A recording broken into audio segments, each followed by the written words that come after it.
Friends, फिर दोबारा से हम डिस्कस करने जा रहे हैं एक इम्पॉर्टेंट प्रॉपर्टी। कुछ डेफिनेट इंटीग्रल की कुछ क्वेश्चंस हैं जिनको हम डिस्कस करना जा रहे हैं। ये हमारे पास क्वेश्चन है, देखिएगा। हमें दे रखा है 0 टू a fx dx। हम यहाँ पे डिस्कस कर, ये प्रॉपर्टी हमने आपको बताई थी। इसको हम जब हम आपसे ये भी कह रहे थे कि इट इज पर्टिकुलर केस, अगर पुरानी वीडियो सीरीज आप देख रहे हो तो 0 टू a, इसे लिखेंगे f a माइनस, गलत हो गया मेरे से, 0 to a f x dx, 0 to a f a minus x। यहाँ पे देखिए, ये क्वेश्चन हम सॉल्व कर रहे हैं, ये प्रॉपर्टी हमने डिस्कस की, इस क्वेश्चन को सॉल्व कर रहे हैं। तो क्या होगा, ये क्वेश्चन हमारे यहाँ पर आया, this is 0 to pi by 2। Suppose it is, यहाँ पे कर रहे हैं हम, इट इज i, ये i है, इसे सॉल्व किए 0 to pi by 2 sine 4 power लिखिए pi by 2 minus x upon sine 4 pi और लिखिए पाई बाई 2 माइनस x, और यहाँ 4 पावर लिखिए और पाई बाई 2 माइनस x। ये हमने इस इंटीग्रेशन को i मान लिया। तो अब देखिए हमारे पास जो वैल्यू बनकर आई वो i इज इक्वल टू इतना बनी, 0 टू पाई बाई 2। देखिए इसकी वैल्यू क्या होती है, sign pi by 2 minus x क्या हो जाता है, कॉस हो जाता है। तो यहाँ कॉस 4, मैं लिख देता हूँ यहाँ पे साइन, यहाँ पर जो वैल्यू लिखी जा रही है sine sine sine pi by 2 minus x, और ये लिख रहे हैं हम cos pi by 2 minus x. तो यहाँ पर ये कॉस हो जाएगा, डिनोमिनेटर में तो सेम ही चीज रहनी है, वहाँ कॉस हो जाना है, कॉस 4 पावर प्लस यहाँ पे कॉस पाई बाई 2, यहाँ प्लस का साइन है तो यूज प्लस साइन प्लस, और ये हो जाना है साइन 4 पावर के साथ।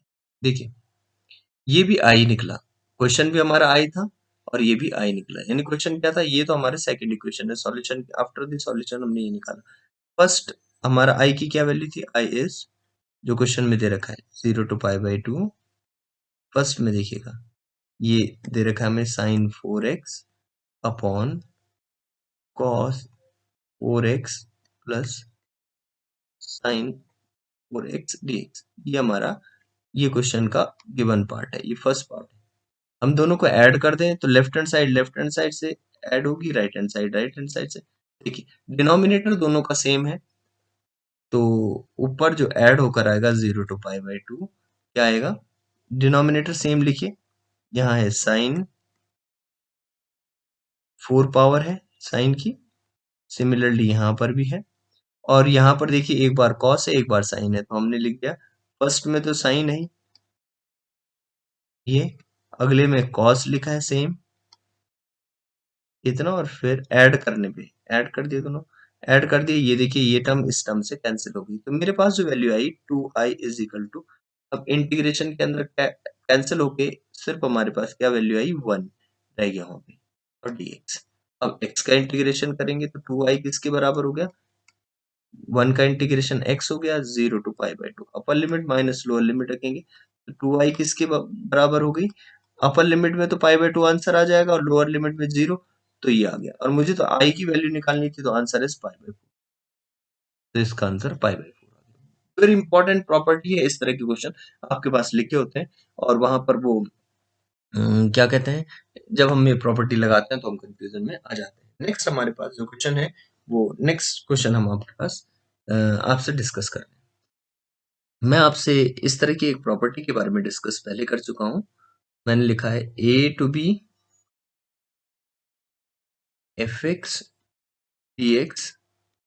इसका आंसर था हमारे पास लिमिट ऑफ इंटीग्रेशन सेम रखते हुए एफ, ये बी है भैया, f a plus b, a plus b minus x d x. इस वाली प्रॉपर्टी का मैं यूज करने जा रहा हूँ। देखिए हमारे पास क्वेश्चन इस तरह का दे रखा है यहाँ पर, तो हम इस क्वेश्चन को आई मान लेते हैं, सपोज इट इज आई, और इसे ब्रेक कर देते हैं। पाई बाय 6 लिमिट है, यहाँ पर देखिए पाई बाय 3 लिमिट है।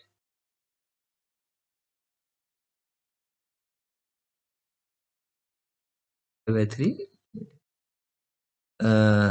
यहाँ पर आप देखेंगे, आप dx लिखेंगे और यहाँ पर लिखेंगे 1 प्लस रूट के अंदर साइन है तो हम इसे लिखेंगे, रूट साइन के अंदर 10 है तो हम इसे लिख सकते हैं root sine x upon root cos. 10x की वैल्यू हमने इस तरह से ली। इसे ब्रेक करेंगे तो यहाँ पर मैं ब्रेक करके इसे लिख रहा हूँ, दैट इज यहाँ पर this is equal to pi by 6, LCM ले लूंगा, पाई बाय 3। ये यहाँ नीचे एलसीएम लिया तो कॉस ऊपर चला जाएगा तो रूट कॉस एक्स, ये हमारे पास प्रॉब्लम हो गई। और एलसीएम लेंगे तो यहाँ root cos x plus root sine dx, ये इस तरह से हमारी प्रॉब्लम बनी। This is equal to I, ये आई है, तो आई की वैल्यू ये है। अब हम इसे सॉल्व कर रहे हैं, प्रॉपर्टी लगा रहे हैं, तो दिस इज इक्वल टू क्या हो जाएगा, आई इज इक्वल टू, ये हमने फर्स्ट जो हमारे पास आई था इसे हमने इक्वेशन 1 इस टाइप तक मान ली। ये सपोज इक्वेशन नाउ डिस्कसिंग, मतलब आगे डिस्कस कर रहे हैं, 0 to limit is pi by 6 to pi by 3। Property लगाऊंगा, root cos pi by 3 plus pi by 6 minus x, root के अंदर ब्रैकेट में अपॉन, डिनोमिनेटर में भी लगाऊंगा, root cos pi by 3 plus pi by 6 minus x plus, ये root लगाऊंगा sine pi by 3 pi by 6 minus x. ये देखिए अब हमें यहाँ सॉल्व करना होगा, कहीं पर किनारे पे सॉल्व करके देखते हैं। देखिए मैं यहाँ पर सॉल्व कर रहा हूँ, लिखा है पाई by 3 plus pi by 6, add कीजिए, एलसीएम इज 6, यहाँ 2 pi plus pi, that is 3 pi by 6, और ये आंसर हो गया पाई। यानी इतनी जो टर्म हमने यहाँ पे लिखी है ये सब पाई बाय 2, तो cos pi by 2 minus x कितना हो जाएगा, ये आई की वैल्यू, कॉस पाई बाय 2 जो वैल्यू हो जाएगी हो जाएगा रूट साइन, नीचे भी ये कॉस की जगह अब साइन लिख देना है, रूट साइन एक्स, और sine pi by 2 minus theta is cos theta, root cos, और ये इक्वेशन हमारी। देखिए फर्स्ट इक्वेशन हमने आई लिखी थी और सेकंड इक्वेशन आई, तो अगर मैं इन दोनों को ऐड कर दूंगा तो मेरे पास क्या बनेगा, that is 2i, adding first and second is 2i, और लिमिट ऑफ इंटीग्रेशन कितनी हो जाएगी, आप अगर ऐड करेंगे तो डिनोमिनेटर सेम है तो हम ऐसा लिख देंगे इसको, रूट ऑफ साइन एक्स